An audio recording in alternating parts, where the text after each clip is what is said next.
नमस्कार, कसे आहात? उद्या आहे गणेश चतुर्थी आणि आदल्या दिवशी रात्रीच आम्ही बाप्पांना घेऊन आलो होतो।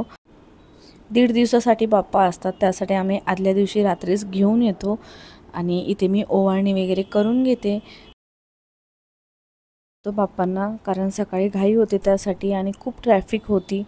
सगळे रात्रीच बाप्पांना घरी घेऊन जात होते आणि एवढा आवाज तो ऐकून एवढं छान वाटत होतं ना। आमच्या बिल्डिंग खालून पण एवढे बाप्पा जात होते, तर खूप छान वाटतंय। आणि आता इथे आपल्या बाप्पाचं आगमन झालेलं आहे। बाकीची जी काही तयारी आहे ती मी करून घेतली आहे। सकाळी भटजी लवकर येणार आहे, 6:45 वाजता। त्यासाठी मग जे काही सामान लागणार आहे पूजेसाठी, परत बाप्पांची स्थापना करण्यासाठी, ते सगळं आम्ही घेऊन आलोय। महत्त्वाचं म्हणजे पाऊससुद्धा जास्त नव्हता, त्यासाठी मग सगळं रात्री आणलं आणि सकाळी जे काही पूजेसाठी लागणार आहे ते मी स्वच्छ आता रात्री धुवून वगैरे स्वच्छ साफ करून ठेवते। जी काही पानं, फुलं, फळं आहेत तर ती सगळी मी वेगवेगळी काढून ठेवते रात्रीच, कारण सकाळी खूप घाई होणार आहे, भटजींना दुसरीकडे सुद्धा जायचं असतं त्यासाठी। तर इथं बाप्पाचं आगमन झालेलं आहे, तर गणपती बाप्पा मोरया। मागच्या वर्षीसुद्धा मी बाप्पा आणला होता 1.5 दिवसासाठी, पण तेव्हा मी व्लॉग करत नव्हते। डेकोरेशनचं जे काही सामान होतं ते सगळं आम्ही आणून ठेवलं होतं आणि मी दाखवलं नाही, शूट नाही केलं, कारण तेवढी घाईसुद्धा होत होती। आणि सकाळी हे भटजीसुद्धा लवकर आले होते, 6:45लाच आले होते ते। जे नेहमी आमच्याकडे भटजी येतात सत्यनारायणची पूजेला किंवा बाप्पाच्या स्थापनेसाठी येतात, तर ते नव्हते, त्यांचे शिष्य आले होते, त्यांना दुसरीकडे जायचं होतं आणि ह्यांनासुद्धा आता दुसरीकडे जायचं आहे इथं झाल्यानंतर। ते म्हणत होते रात्रीपासून मी फिरण्यावरतीच आहे, झोपसुद्धा झाली नाही आहे। आणि ते सकाळी एकदम टाईमवर आले आणि आम्हाला वाटलं होतं ती येतील 6:45, जरी बोलले तरी अर्धा पाऊण तास लेट होईल, पण ते एकदम वेळेत आले। आणि माझी घरातली जी काही कामं होती ती झालेली होती, फरशी वगैरे पुसून झालेली, गॅलरी झालेल्या साफ करून, बाथरूम, हे सगळी कामं झालेली। आणि रात्रीच मी सगळी जी काही फुलं आहेत, देवासाठी जी पानं लागणार आहेत ती सगळी पानं वगैरे मी साफ करून घेतली होती। आणि नेमका मी अंघोळ करून बाहेर आली आणि सध्या फक्त मी ड्रेस घातला होता, कारण मला वाटलं ते येतील थोडा आरामात तर हळूहळू करता येईल, पण त्यांना दुसरीकडे सुद्धा जायचं होतं। तर ते पहिले आल्या त्यांनी सगळी जी मांडणी आहे ती केली आणि लगेच मग पूजा करायला घेतली आम्ही। मला साडीसुद्धा नेसायची होती, पण त्यांना लेट नको व्हायला, त्यासाठी मग मी आहे तसंच आम्ही ड्रेसवर पूजा वगैरे केली। तर जाऊ दे म्हटलं, खूप घाई होते अशा टाईमला, माझ्यासोबत तरी होते। कितीही मी वेळेत केले ना तरी पण घाई गडबड होतेच। तर मग लवकर आता आम्ही इथे बाप्पाची स्थापना, त्यांना बघून वाटतं त्यांचं वय किती कमी आहे आणि खूप छान त्यांनी पूजा वगैरे केली। तर बाकी काही मी रांगोळी वगैरे काहीच काढलं नव्हतं। तर इथे झुल्यावर बघा तुम्ही किती सामान ठेवलं आहे। पूजेला जरी आपण बसलो असणार तरी पण सामान देण्यासाठी एक व्यक्ती लागतंच, काही ना काही सामान लागतं त्यासाठी। तर इथे आम्ही बरंच सामान सगळं वेगवेगळं ठेवलं होतं, जेणेकरून सकाळी पटापट आपल्याला भटजी जे मागतील ते देता येईल। आणि सगळं सामान व्यवस्थित ठेवल्यामुळे ना सोपं होऊन जातं, तर आपल्यामुळे त्यांनासुद्धा त्रास होत नाही।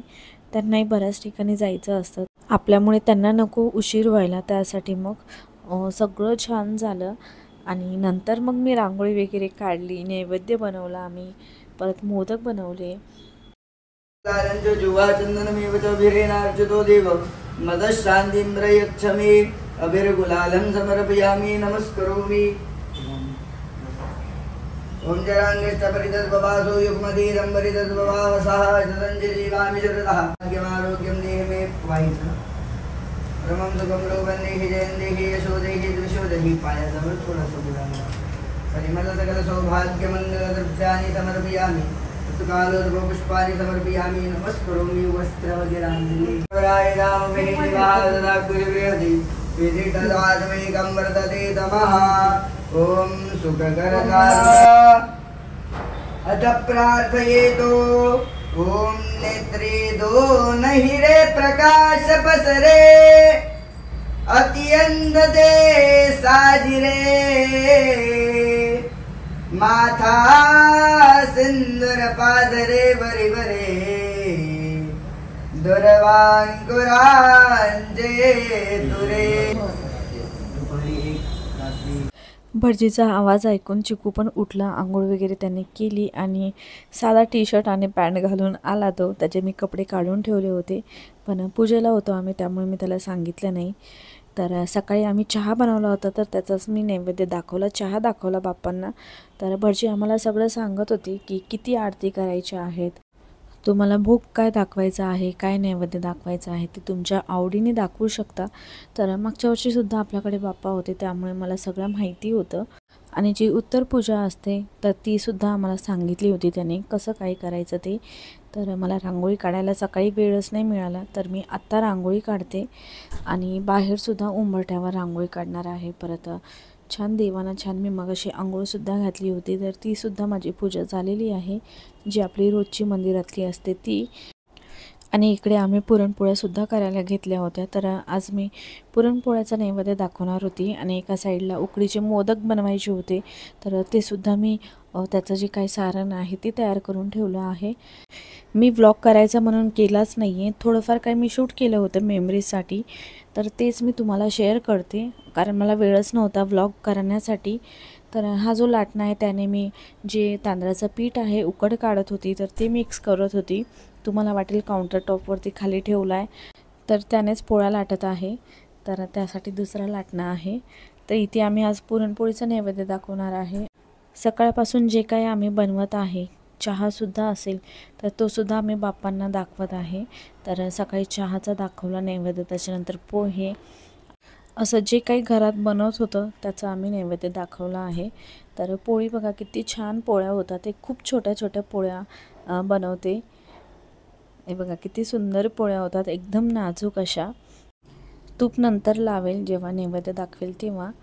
तर इथे पोळ्या होत आल्यात आणि कोणाला जास्त गोड आवडत नाही. तर आता श्रावणमध्ये सत्यनारायण केलं होतं तेव्हासुद्धा पोळ्या केल्या होत्या, त्यामुळे मग आम्ही कमीच बनवतो आहे. आणि पोळी बघा किती छान अशी फुगली आहे. माझ्या पोळ्या जास्त नीट होत नाही, पटकन फुटतात, मला जमत नाही जास्त, पण ह्या खूप चांगल्या झाल्या आहेत.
आणि मी व्यवस्थित शूटच नाही केलं तुम्हाला व्यवस्थित दाखवण्यासाठी, कारण खूप घाई होते. 1.5 दिवसाचे बाप्पा असले ना तर तेव्हाच पाहुणेसुद्धा येतात आणि मग स्वयंपाक असतो, परत पूजा वगैरे करायची असते आपल्याला, स्थापना, तर त्याच्यातच पूर्ण वेळ जातो. आणि जेव्हा मला वेळ मिळाला तेव्हा मी थोडंफार शूट केलं होतं.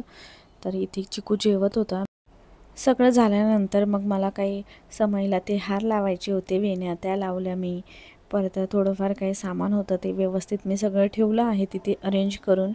आणि इथे मी असं उरलीमध्ये टाकून फुलं ठेवली होती. तर हे सगळं मी नंतर डेकोरेशन केलं आहे, कारण सकाळी खूप घाई होते त्यासाठी.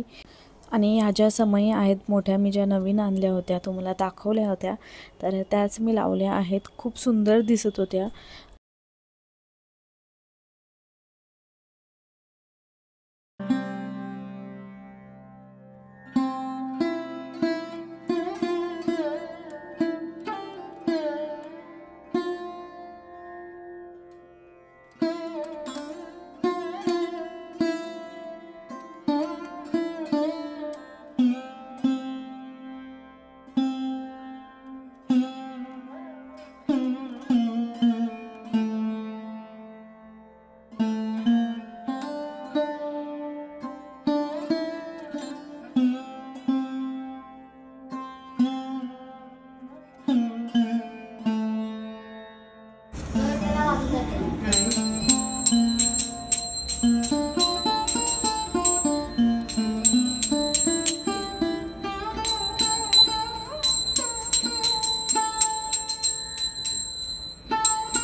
आता इथे आम्ही आरती करून घेतोय, त्याची तयारी करून घेतली आहे. आणि तेव्हासुद्धा मी शूट नाही केलं, कारण त्यासाठी ना एक वेगळा व्यक्ती लागतो जे सगळं शूट करेल ते, आणि ते मलाच करावं लागतं. त्यासाठी मग मी जास्त काही शूट नाही केलं. आणि इथे दुपारी पिऊ आली होती, तर तिने नमस्कार वगैरे केला. बाप्पांसाठी मोदक आणले होते. तर इथे रांगोळी तिने बघा पुसून पण टाकली. आणि रात्री आम्हाला बाहेर जायचं होतं, तर सिद्धिविनायकला जायचं होतं वहिनीला बऱ्याच दिवसापासून. तर मी म्हटलं तुम्ही जा.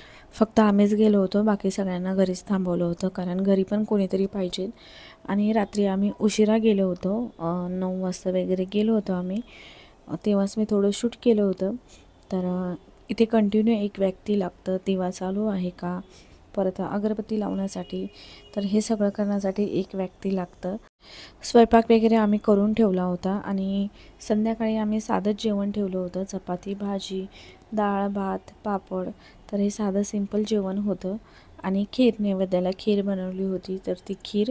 आणि ते सगळं करून आम्ही उशिरा गेलो होतो सिद्धिविनायकला. तेवढं छान दर्शन झालं आमचं. आणि इथे गर्दीसुद्धा नव्हती, आम्ही रात्री उशिरा गेलो होतो त्यासाठी. आणि लवकरसुद्धा घरी आलो आम्ही, ट्रॅफिकसुद्धा नव्हती रस्त्याला. तर हा आहे दुसरा दिवस बाप्पांचा. तर आल्यानंतर मी काहीच शूट नाही केलं. परत सकाळी मग लवकर वगैरे उठलो, आणि जे काही हार आहे बाप्पाचा, दुर्वा आहे, परत आंब्याची डाळ, शमीपत्र, बेलाचं पान, हे सगळं आम्ही काढून घेतलं. आणि दुसरा आणला होता हार, बाकी जे सामान आहे, दुर्वा, बेलाचं पान, हे सगळं आता नवीनवालं वाहत होतं बाप्पांना. कालची फुलं आहेत ती काढून घेतली, आणि जी काही फ्रेश फुलं आणली होती तर तेच आम्ही वाहत होतो बाप्पांना.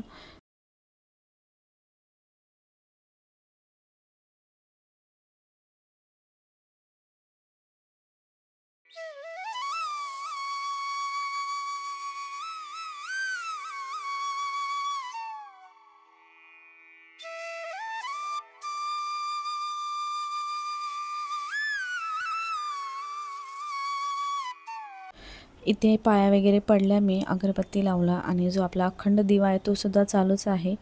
आणि सकाळचा जो चहा आहे तो मी बाप्पांना दाखवला. माझीसुद्धा सुरुवात चहानेच होते, आणि बाप्पांचीसुद्धा चहाने. आणि आज दुसरा दिवस होता, तर आज आम्ही नैवेद्याला पुरी बनवणार होतो. पुरी, भाजी, भजी, चपाती, डाळ भात, परत मोदक बनवायचे होते. तर असा नैवेद्य होता आजचा. तर पहिले आम्ही स्वयंपाक वगैरे केला, आणि नंतर मग आरतीचा वेळ झालेला. इथे आम्ही आरती करून घेतली. मी बऱ्याच ठिकाणी बघितलं आहे, जेव्हा आपण आरती करतो तेव्हा एकामेकाकडे बघून हसलं जातं. चुकीचे शब्दसुद्धा आरतीमध्ये बोलले जातात. जर आपल्याला येत नसेल तर सरळ पुस्तक बघायचं आणि त्यात बघून बोलायचं. बाप्पा येणार आहे तेव्हा आपण त्याच्या आधीच डेकोरेशनचं जे काही सामान लागणार आहे पूजेचं, तर त्याची तयारी करून ठेवतो. तसंच आपण आरतीसुद्धा व्यवस्थित पाठ तरी केली पाहिजे, शब्द स्पष्ट आपण बोलले पाहिजे. फक्त करायचं म्हणून करायची नाही आरती, तर व्यवस्थित आपण छान आरती केली. आणि नंतर आम्ही रांगोळी काढली. तर रांगोळी पुसायच्या आधी मी थोडंफार शूट करून ठेवलं होतं, कारण मला माहिती आहे ही रांगोळी थोड्या वेळानंतर सगळी पुसली जाणार आहे. आरती करायच्या आधीच मी इथे मोदकसुद्धा बनवून घेतले होते. तर आज मी काजूचे मोदक बनवलेले, आणि काल मी उकडीचे बनवलेले. तर मोदकाचा नैवेद्य मगाशीच दाखवला. आणि इथे कंटिन्यू धूप आणि अगरबत्तीसुद्धा लावून ठेवली आहे आम्ही. आणि आज साधंच होतं, पुरी, बटाट्याची पिवळी भाजी, डाळ भात, पापड, भजी, मोतीचूरचे लाडू आणि मोदक. तर असं सिंपल जेवण होतं आजचं. तर पहिले आम्ही बाप्पांना नैवेद्य दाखवला, आणि नंतर मग आम्ही जेवलो. तर हे मगाशी मी मोदक बनवले होते 11. खाली असं केळीचं पान कट करून ठेवलं आहे, त्यामुळे छान दिसतं, आणि खूप चांगले झालेले मोदक. 1 महिन्यापासून बाप्पाची येण्याची तयारी चाललेली, आणि 1.5 दिवस कधी झाले समजलंच नाही. तर किती करून पण असं वाटत होतं कमीच आहे. आणि इथे जाण्याची वेळ झालेली बाप्पांची, तर त्यांच्या नैवेद्यासाठी मी इथे शिरा बनवत होती. आणि इथे काही फुलांच्या पाकळ्याने मी थोडंफार काही सजवलं आहे. आणि नंतर आम्ही टेरेसवर गेलो आणि रांगोळी काढली. एवढं ऊन होतं बाहेर, तर आम्ही इथे छत्री पकडून रांगोळी काढली, आणि हवासुद्धा सुटलेली. आणि रांगोळीसुद्धा व्यवस्थित काढता येत नव्हती आम्हाला, कारण खूप हवा येत होती. तर इथे आम्ही कशी तरी रांगोळी काढली. तर घरीच आम्ही विसर्जन करतो असं टेरेसवरती. आणि आमच्या बिल्डिंगमध्ये आहेत काही जण, ते वरती टेरेसवरतीच विसर्जन करतात. मूर्ती चॉईस करतानाच मी इको फ्रेंडली मूर्ती चॉईस केलेली. आपल्यामुळे कोणताही नुकसान नको व्हायला पर्यावरणाला। तर इथे बाप्पाची तयारी चाललेली आणि इथे मी त्यांना असा सुका मेवा आहे तर तो मी असा बांधून देत होती त्यांना जाताना। असं एका लाल कपड्यामध्ये बांधून द्यावं लागतं आणि रांगोळी पण बघा इथे पुसलीसुद्धा, म्हणून मी मगाशी थोडं शूट केलं होतं। तर आत्ता वेळ झाला होता आणि मला खूप वाईट वाटत होतं। खूप कमी दिवसासाठी होते पण खूप खूप मनापासून केलं मी बाप्पांसाठी। आरती जी आहे ती आमची करून झाली आहे आणि आता विसर्जनाच्या वेळेस एक आरती, तर 1.5 दिवसाचे बाप्पा असतील तर 5 आरत्या केल्या जातात। तर आरती झाल्यानंतर कलश जो आहे त्याला थोडंसं असं सरकवायचं आणि जी बाप्पाची मूर्ती आहे तर त्याला थोडंसं पाटावरून सरकवायचं आणि जी पूजा आहे आपली उत्तर पूजा ती करून घ्यायची आणि नंतर मग बाप्पांना त्यांच्या जागेवरून उचलायचं आणि बाप्पांना आपल्या पूर्ण घरात असं फिरवायचं आणि नंतर मग आपण बाहेर जायचं। आणि जेवढे दिवससुद्धा होते तेवढे दिवस खूप छान वाटलं मला, घरात खूप प्रसन्न वाटलं आणि आमची इच्छासुद्धा होती की जेव्हा आपलं स्वतःचं घर होईल तेव्हा आपण बाप्पांना आणूया म्हणून।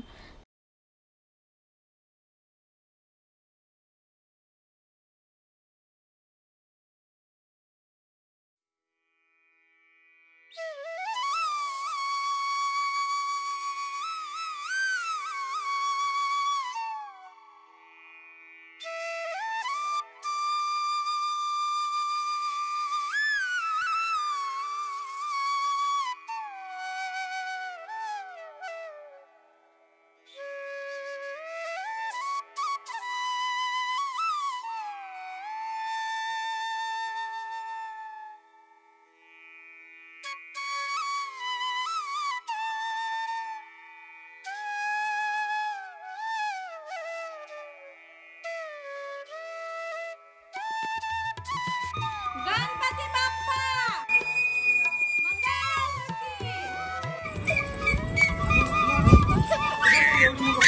टेरेसवर आल्यानंतर आम्ही बाप्पाची आरती केली आणि आत्ता बाप्पाची वेळ आली होती जायची, तर त्याच्या आधी आम्ही सगळे जे दुर्वा वगैरे आहे, हार आहे ते सगळं आम्ही काढून घेत होतो।